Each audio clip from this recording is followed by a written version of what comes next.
I think my desires and my outlook on life is changing. I think okay, I think I wanted to do one more because I wanted to play either in Germany or Spain.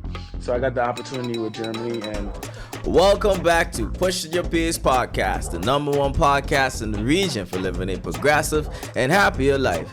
Today we're joined by Ashley Brooks, the first Turks and Caicos Islander to sign a professional American football contract in Europe. Ashley shares his journey from Grand Turk to playing in Romania, France, Brazil, and Germany, overcoming challenges like injuries and limited resources. He also has a big announcement to make exclusively on this show. So sit back, relax, and let's get ready to push some peas. Ladies and gentlemen, welcome Ashley Brooks to Pushing Your Peers podcast. Ashley, it's a pleasure to have you on the show today. grateful to be here, brother. Long time coming, and I know I know, we're gonna have a right? great conversation today. Yeah, let's do it. Ashley, first of all, tell us about your journey. Where did this aspiration for football start? Um, Man, it's been such a long time, but I'll give you the short version. Obviously, growing up in Grand Turk in the Turks and Caicos, we don't play American football. But for some reason, I had this American football dream. I was interested in playing. I became a big fan of the game, and I always told my dad, I'm like, man, I really want an opportunity to do this thing. But obviously, I had to take the road that I had to take, simply because we didn't have those resources here on the island. So I did a basketball tryout with Blazer Elite Academy. That's ran by Coach Ray Evans and Coach Bubba over there in Providencia Isles. And I ended up going to Texas for college to play basketball. So I did that for 3 years. And after I graduated college, still had this desire. So I took it upon myself, bro. And I tell you no lie, I went on YouTube, learned how to put on my own shoulder pads, learned how to put on a helmet. Everything I knew about football, I taught myself, bro. And I never forget, I think it was summer of 2019, they had a Right. tryout in Dallas for this semi-pro team. So again, I ain't never played real football a day in my life, but I go out there acting like I know everything. Acting like I do it. Listen, I go and do it what I see Tom Brady do. I just pointing and pointing and talking, and bro, lo and behold, I made the team. Um, Obviously, I had some ability and skill because I was training. My dad put this tire. He always talk about this tire he put in the backyard. He say, "Man, Ash, just learn how to throw through that, and be ready for your opportunity." So that happened. I made the team there. I was the backup there for 2 years, and then I moved to the UK, and I got a football opportunity there to do play football and do my masters. I get to the UK, broke my elbow within the first 2 weeks of being there. So Uh, that set me back a bit again. And I was the backup because, I didn't get the chance to play. But lo and behold, bro, I learned about playing professionally overseas because that was never in the plan, it was just to play. And I would say fall of 2022 is when I signed my first professional contract in Romania. And, I just scrapped together some film from practice, from the little bit of game time that I did have. And, they were the team that signed me and gave me my opportunity, bro. And it's been on since then. So I've played in Romania, Italy, France, Brazil, and now I'm on my fifth team, fifth contract, fifth country in Germany. so in the U.S., you play basketball, and it never crossed your mind to pick up a football because you do have super athletes, I would call them, who would play both of them Mhm. at that. In the time in the U.S., you're saying you never picked up the football.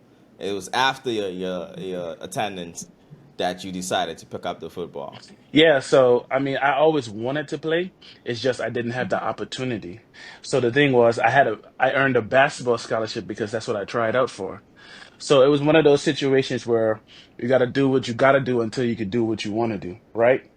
And also, like, you have to do what you have to do and use that as a vehicle to get to where you actually want to go. So I understood that I had to make the sacrifice and, play basketball because I really didn't love the game, love basketball, and I knew that, but I had enough discipline um, to know that, okay, this is going to get me a free education And as long as I stay ready, as long as I stay ready, the opportunity will come. So you go to the UK, you injure your elbow. Yeah. How, how I mean, how much opportunities did you get after that to play, and how many games did you play after that, injuring your elbow that would have led to you getting this big shot at Romania? Because obviously you had to have some level of experience Yeah. to sign a contract. Yeah. So I got there, and in the game, I fractured my elbow. And so that kind of set me back because the coach wanted me to compete for the starting job because, there's only one quarterback on the field at a time. Sorry.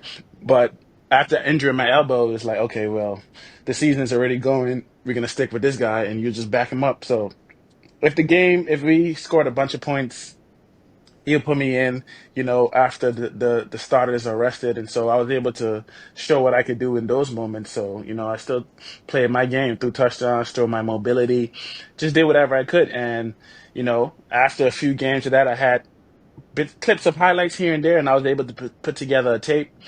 And that's when I found out about this agency called Euro Players, and basically it's a platform where athletes can play professionally across Europe, and it's not only for football; it's for basketball, soccer, whatever sport you play. There's always teams recruiting for that, so I was able to put together a little highlight, and I only needed one team to take a chance on me, and that was in Romania. Yeah, let's talk about that now. You get to Romania. I don't think they speak English as like the main language in No, Romania, yeah. right? So you get over there. Tell me about your first few games in Romania. How did that go? Well, I broke my leg the second game. Yeah, Wow, man. the injury. Yeah, yeah. I mean, it really wasn't an injury, but I would say it was just kind of unfortunate, like freak accidents. So, um, first game I played really good. We lost, unfortunately, but yeah, the second game, got caught up in a weird tackle and fractured my tibia. So, a game and a half into that season, I was done again. So, um, Wow. I would definitely say, I mean, there's a lot of P's that I could throw out there that highlight my journey thus far, and that's only my first team, but thankfully the team there was really nice. I didn't have to have surgery. I just put a cast on it, and within 6 weeks I was able to walk and stuff. So when I came home, I was able to rest up and recover, and the following January, I had another contract in France. All right. So from what I'm understanding, you really didn't get to play that much in Romania, Yeah, correct? just a game and a half. And then you transitioned over to France, and this is where you get your opportunity to really show Yeah, off. yeah, yeah. So France was really the first time I finished the whole season. I was the entrenched starter. I got all the first team reps. So France was a big learning experience, I would say, because I was still coming off my leg injury, right? So I had to tell the team like, hey, I'm still coming off this injury. I can move around, but I still felt, the injury in the terms of it hadn't 100% healed. It was probably like 90, 85, 90% at the time when I first got there. So, and the thing with France is, I got there, they recruited me really late. So I got there, and like, let's say I get there on a Monday, the first game was that weekend. So, um, I was kind of thrown into the fire right away with that. All right, so big opportunity in France. Yeah. First time seeing the real Yeah, yeah, Brooks in yeah, yeah, action, yeah, yeah, for sure, for right? sure. Now you got a solid tape, I would assume, to Hmm. to stand out there. Yeah. What's next? What happened next? So after France, I had to go back to the UK to finish one more class for my master's degree. So I went back to the UK. I did that, and then I came home for a while. So after being home for a few months, I got the call for Italy. So that was the following January. So it was a few months in between when I played, but as you said, I had some really good film from France, some really, really good friend. I was able to learn a lot, really just get acclimated to the professional level, in Europe and put some good film out there. So I put together a really nice tape. And the following January, I got the call in Italy. And so I flew out to Italy and, was able to play the whole season there as well, injury free. That was more of a tougher time there, I would say, because the team was in kind of a rebuild situation. And, the thing with football is the ultimate team sport, so if you don't have certain pieces or certain caliber of players at certain positions, it's really difficult.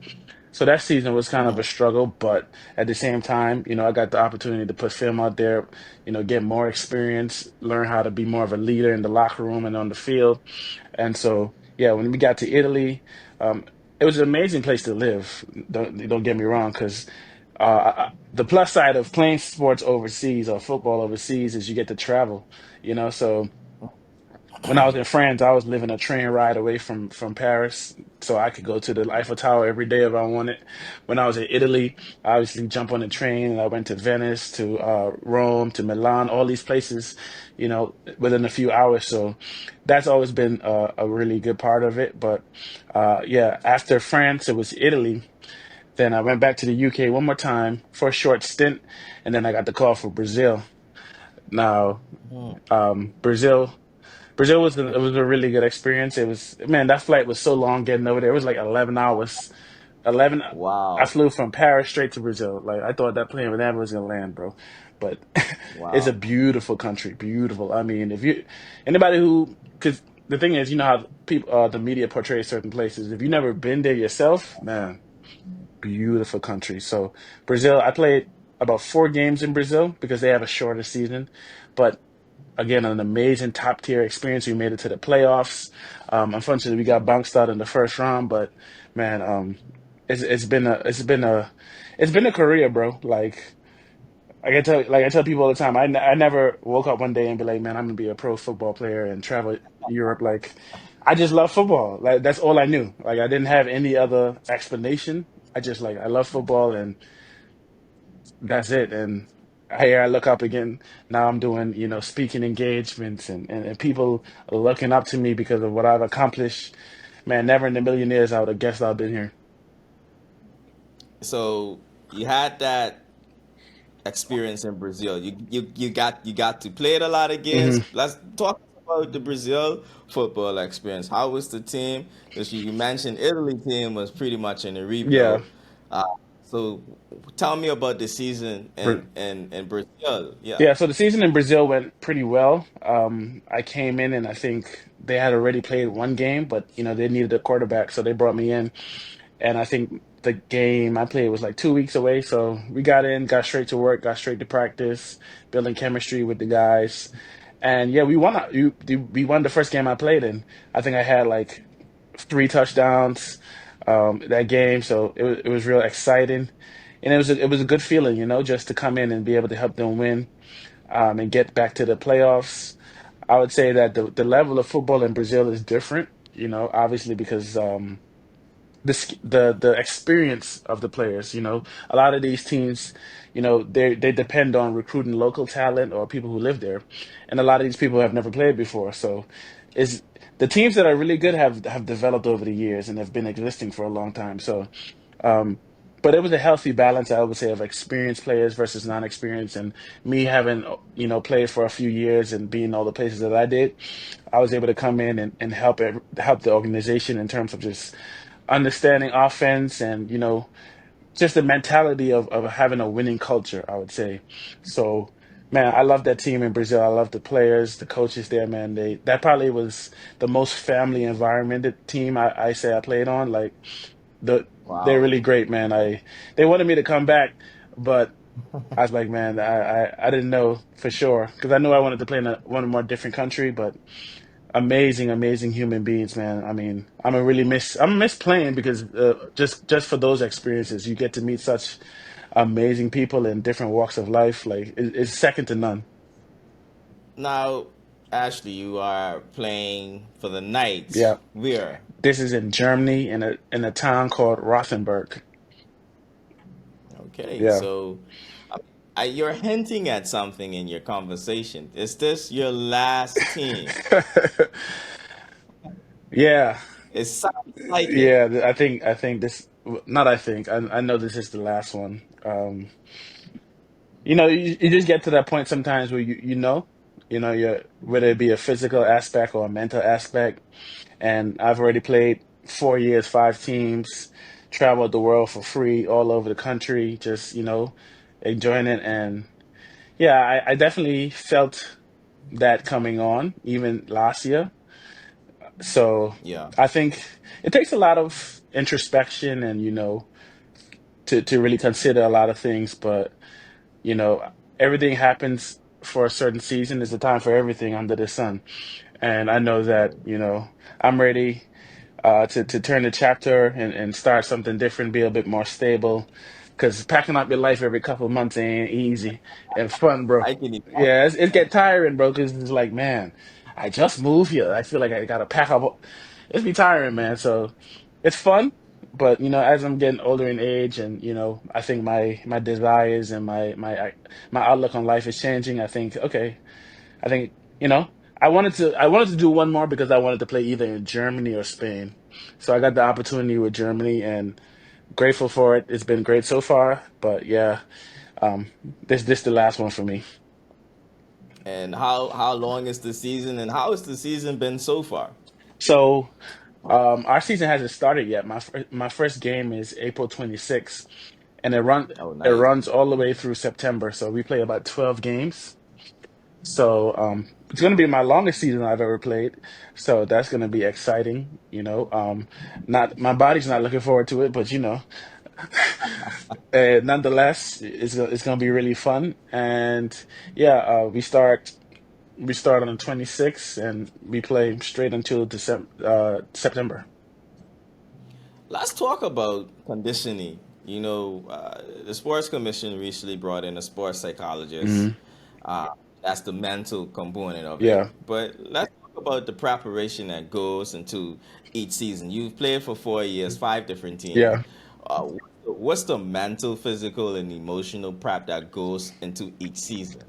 It's a lot, man. I think it's a whole lot. So I would say from a physical standpoint, obviously you need to be in the best shape that you possibly can because you're going to take a lot of pounding, a lot of hits throughout the season. I remember there's some games because as a quarterback, you don't you if you have a good offensive line, you're not going to take as much hits. But if you have an offensive line that's not so good, you're going to be running for your life. So I remember games where I finished the game and I was like, man, I could play again. I didn't feel nothing. And then I remember games, boy, I was like, I didn't even want to walk home or walk to the house. I just want somebody to carry me. Sorry. So is it really important to fortify your body as much as possible? So, for someone like me, I'm like 6'2", 230 right now. And a lot of that is because I have to really bulk up to be prepared to get hit if I have to get hit and stuff like that. So the physical aspect is extremely important. And I would say from the mental side, it's different over here because, for example, all my family back home. So I'm Right. here by myself, right? So I can obviously speak to them on the phone, but I think it's different as an athlete if you can have your family with you or loved ones with you. So it's very challenging mentally because sometimes you feel very lonely. Sometimes you want someone to lean on and just kind of have a pick me up situation, but you really gotta just stay focused, man. You gotta, remember why you're doing what you do. If you love the game, like, you're always going to be happy to play. It comes with a lot of highs and lows. Losing is never fun, especially as an ultra competitive person. You never want to lose. You want to accept losing. You never want to feel comfortable with the average performance. I think it's just, that's the kind of the culture that it is. So for me personally, obviously, um, I lean heavily on my family. I lean heavily on my faith, and I just try to keep focus. Minimize distractions, and also take time away from the game to do other things to keep that healthy balance. I'm one of those guys who um, believe in divine intervention, right? And they say if you want to make God Telling laugh, me your plans. you tell him plan, Yeah. right? And I know you're making that transition now Yeah. to end the season, and things could change. Hmm. This is a long season. Yeah. You can wake up and get this burst of inspiration to play in Spain. You can get that call to play in Spain, right? Hmm. All right. But let's say that doesn't happen, Yeah. right? Let's say you do stay the course. Hmm. What are you looking forward to bringing back to the Turks and Caicos Islands upon return In general, or you mean from a sports standpoint? from a sports standpoint?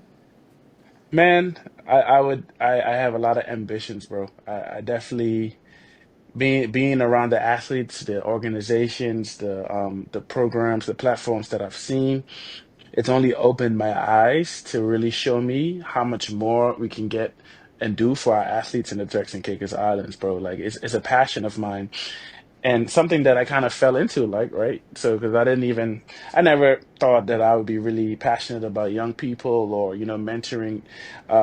For real, bro. Like, it still blow me to this day. People asking me to speak. I'm like, why? But um, it's just kind of a passion that I came into, bro. So, a dream of mine is to create a pipeline or connection to connect the opportunities or like the agencies. So, for example, the agency that got me into school to do my master's is called Play Overseas, and they recruit students and athletes from all over the world to come to the UK. You can play a sport, you get a scholarship, and get your master's degree or your undergraduate.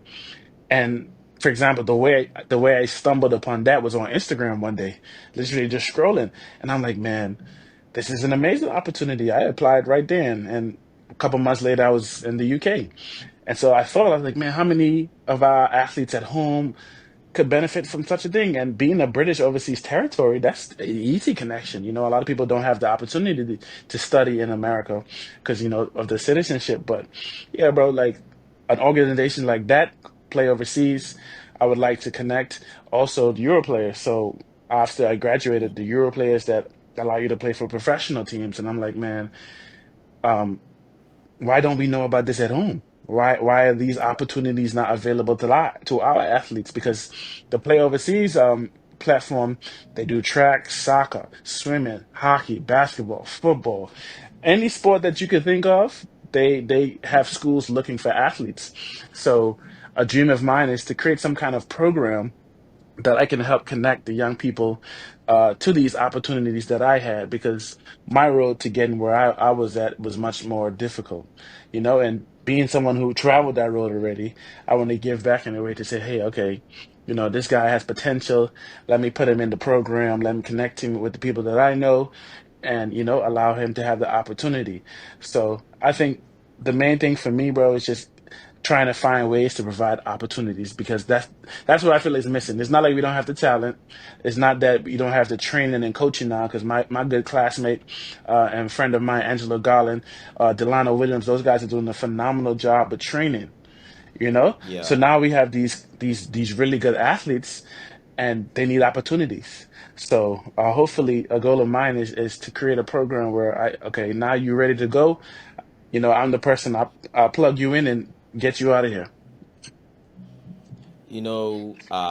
Honorable Vago Jolly, newly elected minister, Yeah, one of the things he's talking about now is sports tourism. I mean, it's one of those things yeah, that we have floated around for some time, hmm but it seems as though he's making a push for it. I saw him meeting with Trevor Ariza hmm recently.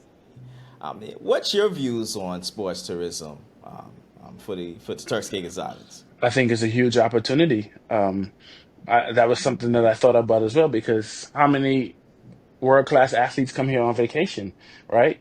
And obviously they still want to train, they still want to work out because you see, they post on their social medias wherever they go, um, different places in the world, but still have access to train at world class facilities. And that's something that's needed in Turks and Caicos because imagine how many people are really like coming to Turks, right? All these athletes, these, you know, I mean, phenomenal athletes. So imagine they could come here and they could train. They never gonna leave. You Right. understand? So, because what they got to leave for, they could come here, they could relax, have a good time, but also get that work in. And so, I think it's a major opportunity that the government needs to invest in and create more attraction because it only helps the whole country because the more eyes, the more influx of visitors and cash flow into the country is going to be good. Ashley, I must tell you this. You said a few times, you're surprised about getting these speaking engagements, or well, you didn't see yourself getting it. Yeah. But I think sometimes when we're so much into our grind Hmm. or process, Yeah. it's hard for us to really reflect Yeah. on what we're doing. And I think one of the things that you are doing is building a foundation for the next great football player to come out of the Turks and Caicos Islands. You might not see it, Yeah. but it's important that we allow you to build that foundation. We allow you to lay it, Yeah. right? And you're talking about coming towards the end of your journey. It's kind of sad because we love cheering you Yeah. on, Yeah. you know. Yeah. But I know great things are coming for you, and I just want to continue to encourage you, and just know that you are well supported, Appreciate that, um, bro. right? And there's other athletes like yourself, that want. It might not be for football. It might be for something like hockey. Yeah. Like who would have thought, right? But what would be your advice to them who is kind of afraid? Hmm. Um, they might be listening to this episode. They might have heard the agencies, Yeah. and it's a light bulb going on right now. What would be your advice to them right now? Well, first I mean, thank you for those kind words. I do think about it sometimes. Like when you're in it, you can't see it. You know, like I'm in the boat, so I can't see how big the boat is from someone looking. Right. You understand? So I battle with that, but I just do try to stay in the moment, stay humble, and and just allow things to flow. But in terms of advice, man, I've had a lot of questions about that. And when I had the opportunity to speak at the career symposium that the Heartland Group hosts and back-to-back years, I had a lot of young people reach out to me on Instagram DMs and stuff, just asking for advice and support, bro. Really, it was again, it was like I was blown away, but. What I'll tell you the same thing I told them, man. It's like the mindset that I had was I don't know when my opportunity was going to come, but I knew that I was going to be ready if it came. Right. Powerful. Right. So I forgot the quote, but I think it says, oh, I remember. Success happens when preparation meets opportunity. Right. Success happens when preparation meets opportunity. Now, me training football and going on the parade, I mean, all my friends, my classmates, bro, they could tell you. I used to go to the basketball court and overback. I used to take my football and I used to steal somebody who didn't make the team for 21. So I'd be like, bro, catch the ball with me. Because I just wanted to throw. I loved it so much, but I had to find some way to play. And I even used to organize beach football on Sundays up governors. So but I say that to say all of that training I did and all of that, investment I did into this dream that I had, it didn't guarantee that I was going to make it. But had I not done that, it would guarantee that I would never had the chance if the opportunity came, right? So what I tell young people is, if you love something, just do it. Just do it. It's not going to guarantee, oh, it's going to happen this way or it's going to happen that way, but you're always going to be ready when that opportunity comes, if it comes. And if and I know life has a funny way of bringing you what you work for and what you desire. You understand? Like Indeed. if you really pray about it, if you really dedicate yourself to it, look at opportunities, man. It something has to shake. I don't know. Like I said, I know I loved football. I just never knew when I was going to be able to play it. But somehow, some way, I found my way to it at the end of the day. And this is years later. You know what I'm saying? Like, I remember. when I first started really liking it, bro, it was really like 2012, 2013. I didn't play my first real football till 2019. So all of those years, I never lost my dream. I never lost my love for what I wanted to do.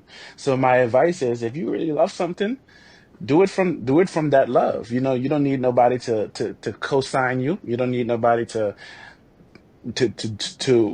push you, because you're doing it from a place of love. And if you stay ready and you seek it out, I believe that God is going to bring that opportunity to you somehow, some way. Amazing. Ladies and gentlemen, Ashley Brooks. Now, Ashley wouldn't be a guest on my show if he didn't get to push his peers. So, Ashley, Yeah. any word that begins with the letter P, it could be one word or multiple words, that has been transformational to your journey, you now have a chance to push your peers. Well, I this word has been ringing in my ear since we started talking, and I don't know if you probably could guess it, but perseverance, bro. I know it. I knew, I knew it. I knew Man, it. listen, But go ahead. perseverance, like, man, that's when you go through things and come out on the other side, or you face so much obstacles, and so many people doubting you, like, and you persevere through it, and come out on the other side, like, you have a new and profound respect for that word and what it really means. And that's been the story of my journey, bro. Like, perseverance. Like, I've hit so many obstacles, so many roadblocks, so many ups and downs, so many no's, but I just kept going. I just kept going. I just kept going, man. And it don't happen overnight. Sometimes you gotta push. You really have to go through it, and just persevere. So that would be, I would say, if I had to really use one word to even describe my career, I would say perseverance. One of the words. And another P word that I feel like has come because of me being able to persevere is purpose. I feel like I've now found more purpose in my life, or what I really am passionate about. All these P's are rolling right now. But yeah, yeah, purpose and passion, bro. Like I said, I never, in high school, college, I never thought, I'd be doing public speaking. I never thought I'd have a passion for mentoring young people. I never thought I would have the cares in my heart that I do for wanting to help in the community, and wanting to serve, and wanting to do something greater than myself, bro. Like, I know that my journey athletically has been hard. I know that coming from the Turks and Caicos Islands, where that I'm trying to play a sport that we don't play. I've had to go the high road, bro. Like, I really had to get it out of the mud, and I know how hard that has been. So one thing that has always been pressed on my heart is like, man, we have so many talented people here. Even when I was in school, bro, so much talent that just never got realized, never got an opportunity to shine.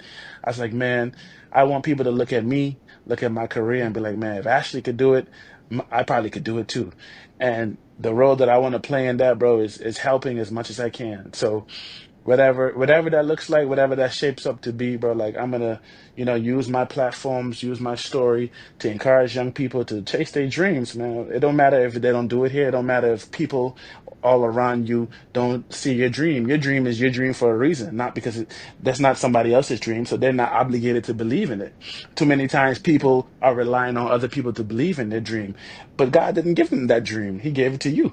So why you want somebody else to validate a dream that God gave you? That's your dream. The only person that needs to believe it in is you.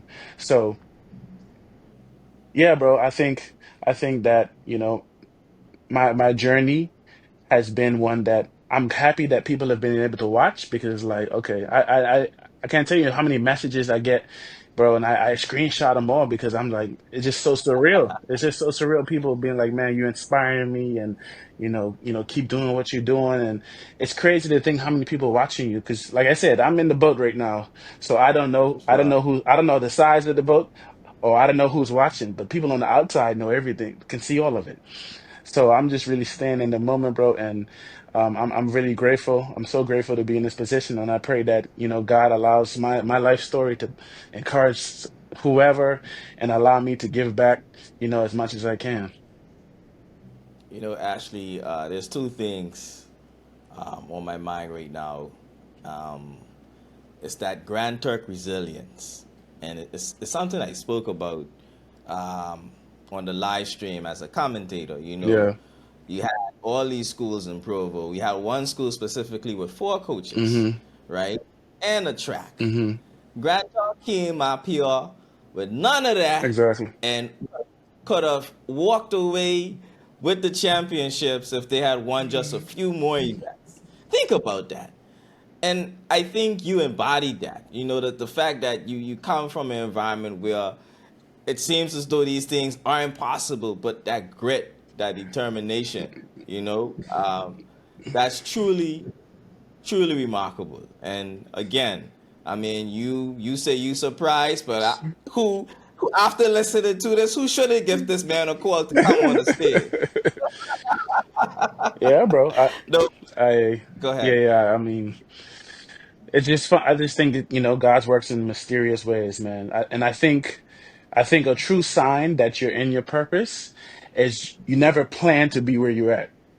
Now, like you said, you tell God your plans, he laugh at it. Like I never planned to be here, but now I'm here and I have so much passion and love for it. That's how you know you're doing what you're supposed to be doing, bro. Like when you think back, it's like, man, how did this happen? How did I get here? But you're there, you're making impact, you're touching lives. Like even for you, bro, like seeing what you're doing, like is it's a phenomenal job. It's amazing, and I always champion you. So, um, like I said, people who looking at myself, who looking at you, man, sky is the limit. One more thing I like to mention every time I speak is that I remember having people tell me, that I need to get a realistic dream. Like, I never forget it, bro. I had a conversation with somebody, and it's like, I tell them I want to play football, and it's like, man, Ash, you need to get a more realistic dream, and that always stuck with me. That stuck with me through the years, and um, looking back on it now, I just smile. I just smile at that conversation, because what's not real to you might be very real for me, and that's all that matters.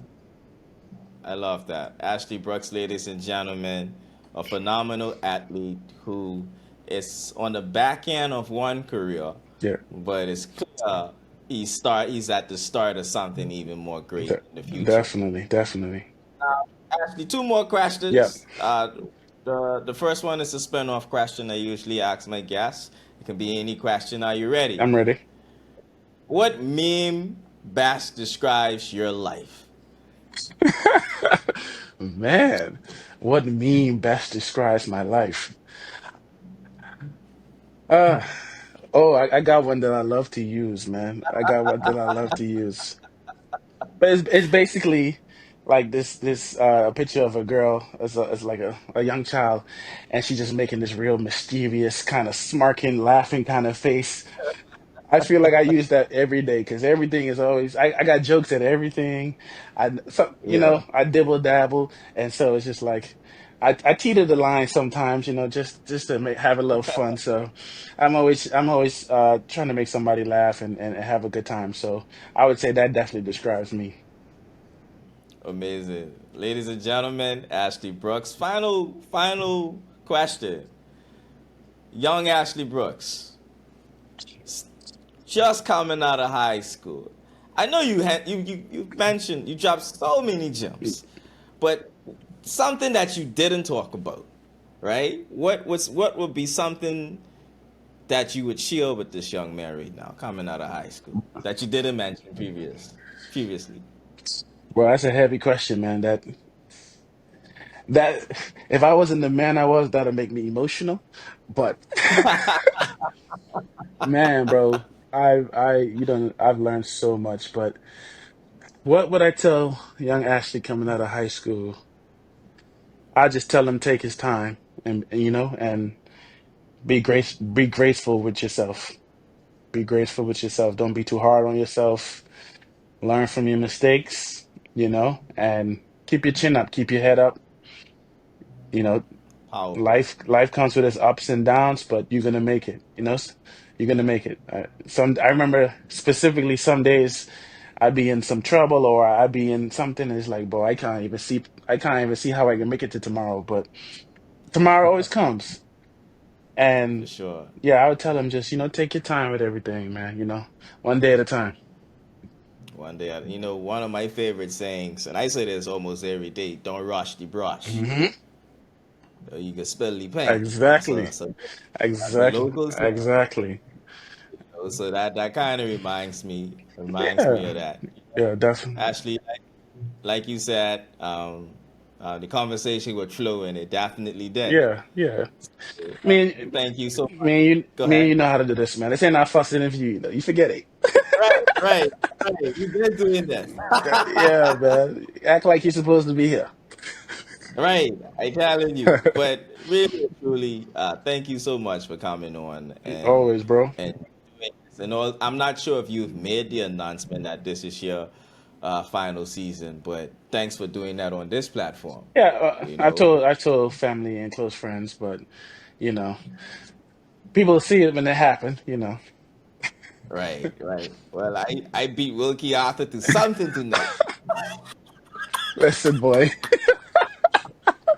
Listen. Oh, Father in heaven. Shout out Eagle, Listen. Legal Video. That's my boy. I can make those jokes because Yeah, we have that relationship. man. Eagle must see me mad. I ain't tell him first. But Brooks, thank you so much for coming on, ladies and gentlemen.